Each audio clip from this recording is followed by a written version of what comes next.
ब्रह्मा और महादेव के वरदान से राक्षस राज रावण को असीम शक्तियां प्राप्त होती हैं। रावण इन शक्तियों का उपयोग पृथ्वी और देवलोक के विनाश के लिए करने लगता है। उसके पाप कर्मों से पृथ्वी पर धर्म और सत्य की हानि होने लगती है।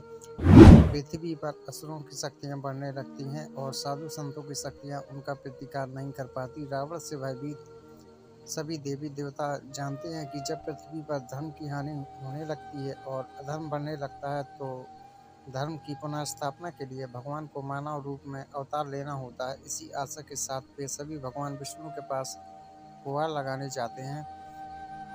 उधर पृथ्वी पर अयोध्या के राजा दशरथ अपनी कोई संतान न होने के कारण चिंतित हैं। उन्हें अपने राज्य के लिए उत्तराधिकारी चाहिए। समस्या निवारण के लिए राजा अपनी रानियों के साथ महर्षि वशिष्ठ के पास जाते हैं। वशिष्ठ उन्हें पुत्र प्राप्ति के लिए पुत्र कामेष्टि यज्ञ का उपाय सूझते हैं। रानी कौशल्या महर्षि वशिष्ठ यज्ञ करने का निवेदन करती है, किंतु वशिष्ठ उन्हें बताते हैं कि इस यज्ञ को अर्थात वेद के ज्ञाता शृंग मुनि ही संपन्न करा सकते हैं। छोटी रानी कैकेयी शृंग मुनि को आमंत्रित करने की बात कहती है, किंतु महर्षि वशिष्ठ उन्हें रोकते हैं कि दशरथ को राजा बनकर नहीं, एक याची के रूप में स्वयं उनके पास जाना होगा। राजा दशरथ नंगे पांव शृंग मुनि के पास आश्रम जाते हैं और अपने असुरों से उसकी चरण वंदना करते हैं।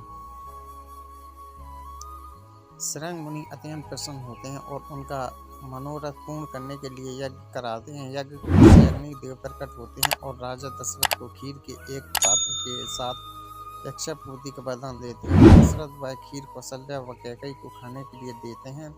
दोनों रानियां स्नेहवश अपनी खीर का आधा आधा अंश छोटी रानी सुमित्रा को दे देती है। समय बीतने के साथ चैत मास के शुक्ल पक्ष की नवमी तिथि को पुनर्वस नक्षत्र में तीनों रानियों को पुत्र प्राप्ति होती है। बड़ी रानी कौशल्या और मझली रानी कैकेयी को एक पुत्र और खीर के 2 अंश मिलने के कारण छोटी रानी सुमित्रा को